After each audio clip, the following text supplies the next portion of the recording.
Hello नमस्कार साथियों, मैं Nitesh Sharma NSA study classes में आप लोगों का स्वागत करता हूं। तो आज हम क्लास 9th का गणित चैप्टर 1 पढ़ेंगे, जो कि है संख्या पद्धति। संख्या पद्धति को पढ़ने से पहले इसकी बेसिक जानकारी हम लोगों ने पढ़ चुका है। देखिए, परिमेय संख्या, अपरिमेय संख्या, भाज्य संख्या, अभाज्य संख्याएं, ये सब क्या होती है हमने पहले क्लास में पढ़ा दिया है। अब आते हैं कि एक्सरसाइज 1.1 का सवाल लगाते हैं। तो आइए देखते हैं पहला सवाल क्या है। तो पहला सवाल क्या पूछ रहा है कि क्या शून्य एक परिमेय संख्या है? क्या इसे आप p/q के रूप में लिख सकते हैं, जहाँ p और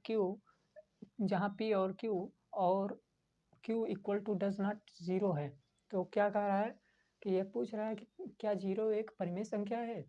अगर है तो क्या इसे p/q के रूप में लिख सकते हैं?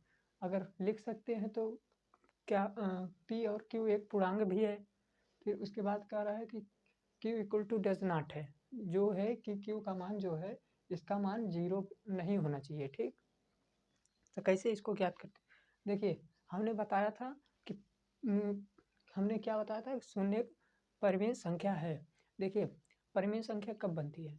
परिमेय संख्या, देखिए, अगर मान लीजिए हम 3 लिख दिए, 4 लिख दिए, या 2/3 लिख दिए, ये सब लिख दिए, कभी भी इसको क्या कहते हैं, परिमेय संख्या क्या कहते हैं कि p/q के रूप में लिख सकते हैं। q का मान जीरो नहीं होना चाहिए। तो p/q के रूप में जो भी लिख दिए वो परिमेय संख्या हो गई, ठीक। लेकिन q का मान जीरो नहीं होना चाहिए। मान लीजिए ये 3 है ना, तो इसके नीचे हम 1 लिख देंगे तो ये तो परिमेय संख्या बन जाएगी। इसके नीचे 1 लिख देंगे तो परिमेय संख्या बन जाएगी, ठीक। तो यही पूछ रहा है कि जीरो क्या परिमेय संख्या है? तो जीरो परिमेय संख्या है। देखिए कैसे, जैसे जीरो हम लिख दिए, जैसे यहाँ पे हमने जीरो लिख दिया, इसके बटे में 1 लगा देंगे तो अब अनंत बार कटेगा ना। तो अनंत बार कटेगा तो एक तरह से परिमेय संख्या हो गया। हाँ, इतना ध्यान रहे कि अगर 0/0 कर देंगे तब ये परिमेय संख्या नहीं होगा, तब ये अपरिमेय संख्या बन जाएगा, ठीक है। किसी का मान जीरो के किसी का q का मान अगर किसी परिमेय संख्या का q का मान अगर जीरो हो गया, तो यह अपरिमेय संख्या हो जाएगा, ठीक। तो आइए ये क्या कह रहा है कि क्या शून्य एक परिमेय संख्या है? तो यहाँ लिखेंगे हाँ, यहाँ लिखेंगे हाँ। क्या शून्य एक परिमेय संख्या है? तो लिखेंगे हाँ। और क्या कह रहा है, ठीक, इसे p/q के रूप में लिख सकते हैं। p/q के रूप में आपको लिख के दिखाया हमने। देखिए, p/q के रूप में 0/1 कर देंगे, ये देखिए q का हो गया, p/q के रूप में लिख देंगे, ठीक। तो लिखेंगे क्या इसे p/q के रूप में लिख सकते हैं? तो कहेंगे हाँ, इसे p/q के रूप में लिख सकते हैं, ठीक। अब क्या कर रहे हैं, जहाँ p और q पूर्णांक, देखिए पूर्णांक सबका समूह होता है। जितनी भाज्य संख्याएं, अभाज्य संख्याएं, परिमेय संख्याएं, अपरिमेय संख्याएं जो भी होती हैं, सब पूर्णांक के अंदर आ जाती हैं, ठीक। तो क्या कह रहा है कि p/q जो है वो पूर्णांक है। पूर्णांक तो है ही, पूर्णांक में क्या होता है, 0 से लेके प्लस वाला, 0 से लेके माइनस वाला जितनी संख्याएं होती हैं सब, जैसे 1, -1, -2, -3, और इधर हो गया पूर्णांक 1, 2, 3 अनंत तक का, ऐसे। तो देखिए यही ना परिभाषा होता है पूर्णांक का, कि सभी धनात्मक संख्याएं, ऋणात्मक प्राकृतिक संख्याएं, धनात्मक संख्याएं और ऋणात्मक प्राकृतिक संख्याएं, पूर्ण संख्याएं को सभी को मिला के पूर्णांक बनता है, ठीक। तो वही है। तो देखिए पूर्णांक है ना, 0 है ना, ये भी पूर्णांक हो गया। अब देखिए 1 है ना, ये भी देखिए इसी के अंदर आ गया, पूर्णांक के अंदर आ गया, तो पूर्णांक भी है, ठीक, पूर्णांक है, ठीक, सिद्ध हो गया। रुकिए अलग लिख देते हैं, साफ साफ दिखाई दे।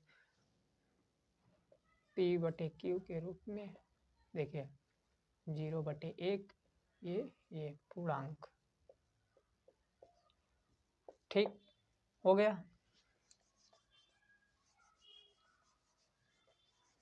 गया, देखिए अगर आप पहले बेसिक जानेंगे तभी आएगा। अगर आप आप पहली बार यही वीडियो देख रहे हैं तो इसको स्किप करके पहले पिछला वीडियो देखिए, परिभाषा क्या होती है, उसके बाद ही अपने आप टॉपिक हल हो जाएगा। ठीक, तो देखिए पी बटे क्यू के रूप में जैसे पूर्णांक हो गया, देखिए 0 पूर्णांक के अंदर आ जाता है, 1 भी आ जाता है तो पूर्णांक हो गया, इसको भी हम सिद्ध कर दिए। अब कह रहा है क्यू का मान 0 नहीं है, क्यू का मान 0 नहीं है, सही बात है, क्यू का मान अगर 0 लगा देंगे तो अपरिमेय संख्या बन जाएगी। तो लिखेंगे यहाँ तथा q equal to does not 0। ठीक हो गया ना। हाँ, ये शून्य परिमेय संख्या है, क्या इसे p बटे q के रूप में लिख सकते हैं? हाँ, लिख सकते हैं। ठीक, अब कह रहा है p और q पूर्णांक हैं, पूर्णांक हमने आपको दिखा दिया, हाँ पूर्णांक है। अब कह रहा है q equal to does not 0, हाँ q equal to does not 0 है। ठीक, अब आइए दूसरा क्वेश्चन क्या कर रहा है। कुछ दूसरा क्वेश्चन करने से पहले हम कुछ जान लेते हैं इसके बेसिक, कि इसको ज्ञात कैसे करते हैं। देखिए अगर हम मान लीजिए दे दिया है एग्जाम्पल में, देखिए दूसरा देख लीजिए एग्जाम्पल में, जैसे मान लीजिए दे दिया 3/4 और 5/2। ठीक, दे दिया, अब बोला कि इनके बीच में जो भी बोल दे, देखिए दो, इतना परिभाषा ध्यान रखिएगा, दो परिमेय संख्याओं के बीच में अनंत परिमेय संख्याएं होती हैं। ठीक, दो, अगर कोई दिया है सवाल में तो उसमें दो परिमेय संख्या दिया रहेगा, मान लीजिए संख्या ए है, ठीक, एक बी है। ठीक, इसके बीच में जितनी भी संख्या होती हैं अनंत होती हैं। इसको ज्ञात कैसे करते हैं, जैसे ए और बी के बीच में परिमेय संख्या क्या है, तो ए प्लस बी बटे 2, ये बीच का संख्या ज्ञात हो गया। अब इसको जोड़ेंगे आपस में, बटे 2 कर देंगे तो इसके बीच का निकल जाएगा, फिर इसके बीच का इसके बीच का करेंगे तो इसके बीच का निकल जाएगा परिमेय संख्या है। तो इसी तरह से अनंत परिमेय संख्या होती हैं। ठीक, अब देखिए क्या है, जैसे हमने एग्जांपल लिया 3/4 और 5/2। ठीक, तो जैसे इसको ज्ञात करना है तो इसको कैसे ज्ञात करेंगे, तो इसका एलसीएम या तो लेंगे, या तो इसका इससे गुणा करा के हर बराबर करेंगे।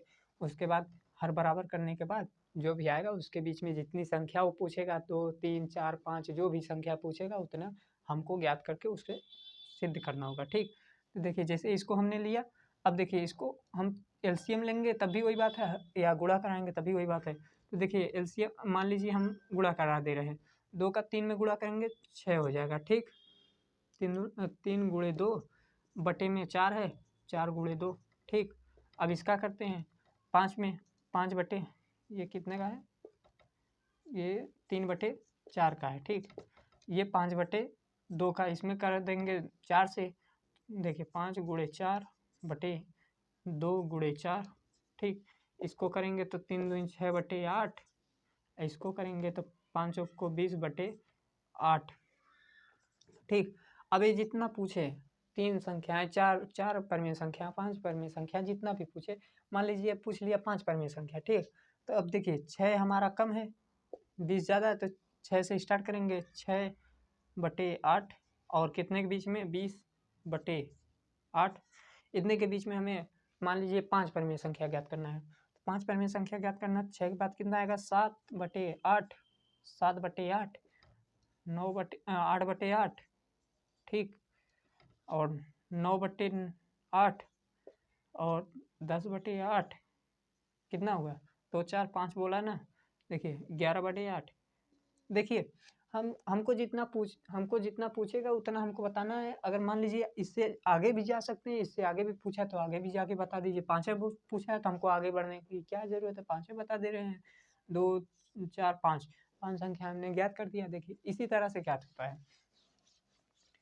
अब क्या करते हैं कि इस तरह से हो गया। अब आते हैं, मान लीजिए हर सेम दिया है। ठीक, हर सेम दिया है, कोई दिक्कत नहीं है, हर बराबर दिया है, लेकिन संख्या बहुत कम का अंतर हो, मतलब देखिए 3 है, जस्ट दे दिया 4। अब इसके बीच में कैसे ज्ञात करेंगे, देखिए 3/1 है, अब 4/1 है, अब करेंगे तो नहीं होगा, तो 6 संख्या पूछा ना, तो 1 बढ़ा देंगे, 1 बढ़ा देंगे तो 6 + 1 कितना हुआ, 7 हो गया ना। अब इसी से दोनों में गुणा कर देंगे, देखिए 3/1 एक परिमेय संख्या हो गई, एक परिमेय संख्या ये हो गई 4/1। ठीक, अब देखिए इसका करेंगे कितना होगा, 3 गुणे 7/1 × 7, ठीक। इसको करेंगे तो 21/7 हो जाएगा। अब देखिए इसको करेंगे अगर तो 4 गुणे 7/1 × 7 बराबर 7 × 28/7। देखिए अब सेम हो गया और स्पेस भी हो गया, हर भी सेम हो गया, स्पेस भी हो गया। अब इसके बीच में जितनी संख्याएं हैं परिमेय संख्या, जितना पूछा उतना बता देंगे। 6 पूछा है तो 6 बताएंगे। देखिए कैसे, 21/7 ये स्टार्टिंग है अपना, ये अंत है हमारा 28/7। अब इनके बीच में 6 पूछा है तो 22/7, 23/7, 24/7, 25/7, 26/7, 27/7, 27/7। देखिए कितना हुआ, 1 2 3 4 5 6, 6 संख्याएं ज्ञात हो गई ना। इसी तरह से ज्ञात करते हैं हम लोग। अगर कोई, ध्यान रखिएगा, अगर कोई का कम स्पेस हो तो उसको क्या करना है, जितनी संख्याएं पूछा है उसमें 1 जोड़ के हर में अंश में गुणा करके हर को बराबर करेंगे, उसके बाद जितने पूछा उतना बता देंगे हम परिमेय संख्या, ठीक। तो इस तरह से 2 सवाल हुआ, तो नोट करिए, फिर आगे चलते हैं।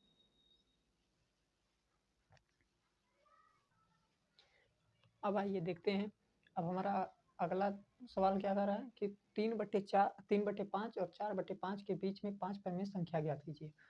3/5 और 4/5 के बीच में 5 परिमेय संख्या कैसे ज्ञात करना है, फिर वही रूल अप्लाई करिए। क्या है, क्या कह रहा है, 3/5 और 4/5 के बीच में 5 परिमेय संख्या। तो देखिए 5 बोला है तो 1 बढ़ा के 6 से गुणा करेंगे। 3/5 है, इसमें 6 से गुणा करेंगे तो कितना हुआ, 3 गुणे 6/5/6, हर समान करेंगे। अब देखिए कितना हुआ, 3 छक 18/5 छक 30, ठीक। अब देखिए ये हो गया। अब देखिए 4/5 के बीच 4/5, अब इसमें भी 6 से गुणा करेंगे, 1 बढ़ा देंगे। देखिए 5 बोला है प्लस 1 कर देंगे तो 6 हो जाएगा। तो इसमें 6 से गुणा करेंगे तो 6, देखिए 6 चौक को 24 बटे कितना हुआ, 5 छक 30 हो गया। अब देखिए परिमेय संख्या बन गई। अब देखिए हर समान हो गया। अब देखिए कैसे ज्ञात करना है, 18 बोला है कि 18 दिया है, इसमें 24 दिया है। अब देखिए कितना बोला, 5 ना। तब देखिए यहाँ से 18 से स्टार्ट करते हैं, 18/30। अब हमारा अंतिम पॉइंट क्या है, 24/30, 24/30, ठीक। अब इनके बीच में जो भी संख्या होंगी वही परिमेय संख्या होगी। 5 परिमेय संख्या, 3 4 परिमेय संख्या, जो भी जितना भी पूछे। अब देखिए 18 हो गया, 19/30, 20/30, 21/30, 22/30, 23/30, कितना हुआ, कितनी परिमेय संख्या हो गई। देखिए 1 2 3 4, सॉरी, यहाँ से 1 2 3 4 5 परिमेय संख्या ज्ञात हो गई ना। 18/30 और 24/30 के बीच में 5 परिमेय संख्या ज्ञात हो गई। तो कितना आएगा, इनके बीच में 5 परिमेय संख्या, देखिए यही है, ये 19/30 से 23/30 तक का, ये 5 परिमेय संख्या ज्ञात हो गई। इसका हल यही है, आंसर इसका। अब देखिए हमारा अगला क्वेश्चन क्या कर रहा है, अगला क्वेश्चन का, अब देखिए चौथा क्वेश्चन क्या कर रहा है, नीचे दिए गए कथन सत्य है असत्य है के कारण के साथ उनका उत्तर देना है। कारण भी बताना है कि सत्य है तो क्यों है, असत्य है तो क्यों असत्य है, ठीक। तो हमारा क्या है, पहला क्वेश्चन, प्रत्येक परिमेय संख्या है, प्रत्येक प्राकृतिक संख्याएं एक पूर्ण संख्या होती है। हाँ सच है, ये बात सही है। देखिए कैसे होते हैं, जब हम पूर्ण को लिखते हैं, पूर्ण संख्या को, पूर्ण संख्या क्या कहलाती है, पूर्ण संख्या कहलाती है 0 से शुरू होकर अनंत तक की सभी धनात्मक संख्याएं पूर्ण संख्या होती है। तो क्या है पूर्ण संख्या, क्या होती है पूर्ण संख्या, देखिए पूर्ण संख्या क्या होती है? 0 से स्टार्ट होती है, 1 2 3 ऐसे ऐसे अनंत तक का। और प्राकृतिक संख्या क्या होती है? प्राकृत संख्या क्या होती है? प्राकृत संख्या क्या होती है? प्राकृत संख्या है, प्राकृत संख्या क्या होती है? 1 से स्टार्ट होती है, 3 4 5 ऐसे इन्फिनिट तक होती है। ठीक, देखिए कितना हुआ? पूर्ण संख्याएं 1 से लेके अनंत, 0 से लेके अनंत तक की होती हैं, और प्राकृतिक संख्या क्या होती है? 1 से अनंत तक की होती है। तो क्या कह रहा है? प्रत्येक प्राकृतिक संख्या पूर्ण संख्या होती है। हाँ, सच सच है। देखिए, पूर्ण संख्या के अंदर ही है ना प्राकृतिक संख्या।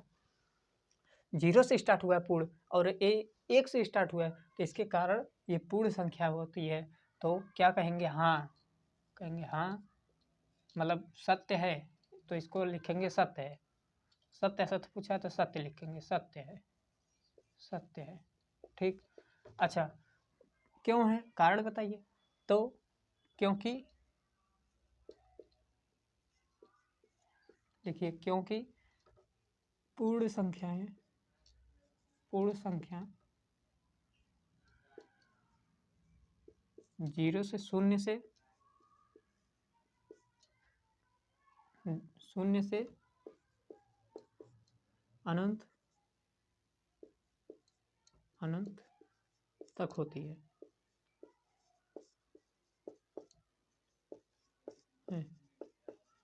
ठीक, जबकि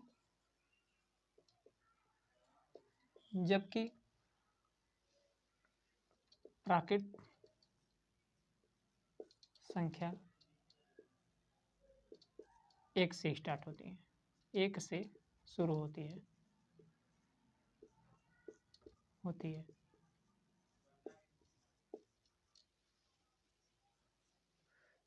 क्योंकि पूर्ण संख्याएं शून्य से शुरू होती हैं, और जबकि प्राकृतिक संख्याएं 1 से शुरू होती है, इसके वजह से तो पूर्ण संख्याएं उसके प्राकृतिक संख्याएं पूर्ण संख्या के अंदर आ जाती है। ठीक, तो अब अगला क्वेश्चन क्या कह रहा है?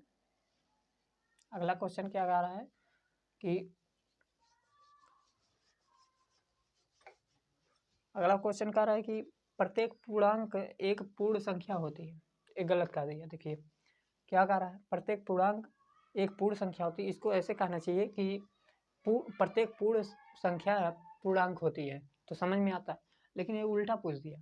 पूर्णांक, पूर्णांक में तो सभी आ जाते हैं ना, धनात्मक, ऋणात्मक, सम संख्या, अभाज्य संख्या, विषम संख्या, सब आ जाते हैं पूर्णांक में।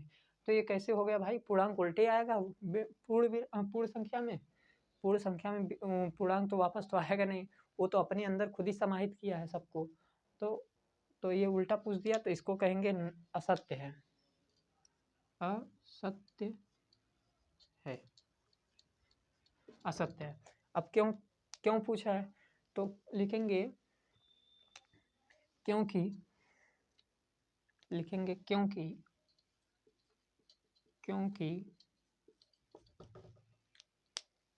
क्योंकि पूर्णांक एक, पूर्णांक एक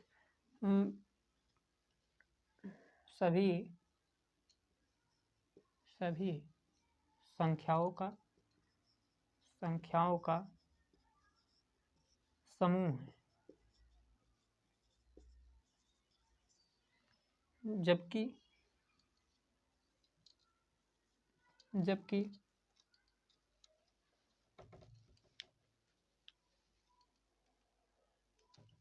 जबकि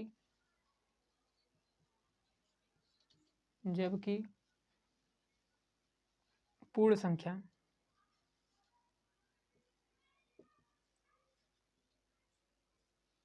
एक, पूर्ण संख्या एक अपने आप में कह सकते हैं, अपने समझने के लिए देखिए बहुत आसान भाषा में हम लिख रहे हैं। अपने आप में, अपने आप में केवल धनात्मक संख्या लेके चलती है,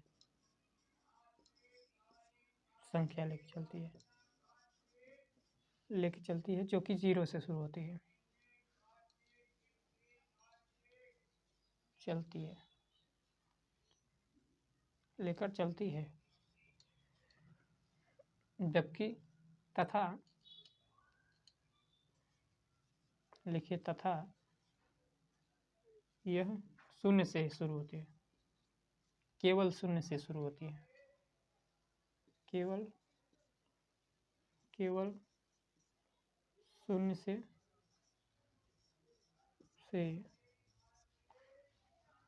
धनात्मक अनंत संख्या होती है।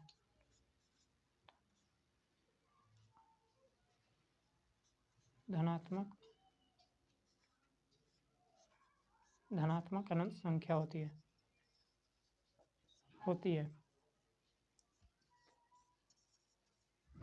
क्या कह रहा है? प्रत्येक पूर्णांक एक पूर्ण संख्या होती है? नहीं, असत्य है, क्योंकि पूर्णांक एक सभी संख्याओं का समूह होता है, जबकि पूर्ण संख्या अपने आप में केवल धनात्मक संख्याओं को लेकर चलती है, जो कि शून्य से शुरू होती है, धनात्मक में रहती है। ठीक, तो हो गया। अब आइए इतना नोट करिए, उसके बाद हम अगला क्वेश्चन कर रहे हैं। 2 क्वेश्चन और होगा, 2 या 1, अब इसको हम देख लेते हैं। तो अब आइए देखते हैं क्वेश्चन नंबर 4 का तीसरा क्या बोल रहा है। क्वेश्चन नंबर 4 का कह रहा है तीसरा, प्रत्येक परिमेय संख्या एक पूर्ण संख्या होती है। एक पूर्ण संख्या होती है। प्रत्येक परिमेय संख्या एक पूर्ण संख्या होती है। असत्य है। देखिए कैसे, जैसे मान लीजिए हम प्रत्येक परिमेय संख्या पूर्ण संख्या बोल रहे हैं। मान लीजिए हम माइनस वाला ले लेंगे, -3/3। क्या ये पूर्ण संख्या हो गया? पूर्ण संख्या नहीं हुआ ना। पूर्ण संख्या तो 0 से लेके एक अनंत तक की धनात्मक संख्या होती है ना, तो ये तो माइनस में आ जाएगा। 3/3 -1 हो जाएगा। तो क्या ये प्रत्येक हो गया? प्रत्येक परिमेय संख्या पूर्ण संख्या होती है? नहीं होती। देखिए, तो इस तरह से ये अपरिमेय, ये सत्य नहीं है, ये असत्य है। असत्य है। असत्य है। असत्य है। जब हम क्यों, अब पूछा क्यों पूछा है, तो इसलिए क्योंकि पूर्ण संख्या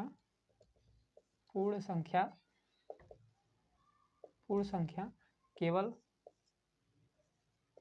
शून्य से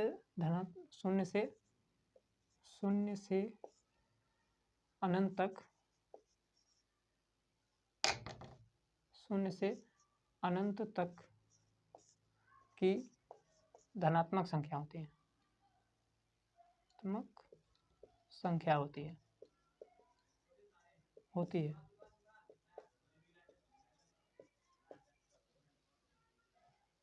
अनंत तक की संख्या होती है। अनंत तक की धनात्मक संख्या होती है। ये शून्य से अनंत तक की धनात्मक संख्या होती है। यहीं पे देखिए, अगर हम मान लीजिए क्या दे रहे हैं कि इसको कैसे प्रूव करेंगे, तो यही आपके सामने हमने दिया 4/2। अब देखिए इसको काटेंगे, माइनस में आ जाएगा। नहीं, हम इसको कर दे। देखिए पूर्ण संख्या है ना, देखिए 5 भी है पूर्ण के अंदर आता है, 2 भी पूर्ण के अंदर आता है, 5 भी पूर्ण के अंदर आता है और 2 भी पूर्ण के अंदर आता है। ठीक, लेकिन माइनस में अगर हो जाएगा तब माइनस, देखिए परिमेय संख्या प्लस माइनस सब में होती है। देखिए 2/5 अब माइनस में हो गई, लेकिन ये माइनस वाला तो पूर्ण में नहीं है ना, ये तो पूर्णांक के अंदर आएगा ना, ये पूर्णांक के अंदर आ जाएगा और ये पूर्ण के अंदर आ जाएगा, तो कैसे हो जाएगा? नहीं होगा। इसकी वजह से ये नहीं है। ऐसा कहना चाहिए उसको कि प्रत्येक पूर्ण संख्या परिमेय संख्या होती है, तो मान लेते हैं हाँ होती है। ठीक, लेकिन ये पूछ दिया प्रत्येक परिमेय संख्या पूर्ण संख्या होती है, तो ऐसा नहीं है, गलत है ये। ठीक, तो चलिए आज के लिए इतना ही, फिर आगे मिलेंगे अगले वीडियो में। अगर जो लोग देखिए नहीं समझ में आया होगा क्लास, तो क्यों नहीं समझ में आया होगा? क्योंकि आप लोग पिछला वीडियो नहीं देखे होंगे। पिछला वीडियो देखेंगे, परिभाषा जानेंगे, उसके बाद खुद ही अपने आप समझ में आएगा, अच्छा परिमेय संख्या ये होती है, पूर्ण संख्या ये होती है, अपने आप हल होता जाएगा आंसर। तो पहले आप पिछला वीडियो देख लीजिएगा, उसके बाद इस पे आइएगा, हल करिएगा, नहीं होगा तो बताइएगा, कमेंट करिएगा। तब तक के लिए bye bye, thank you, take care.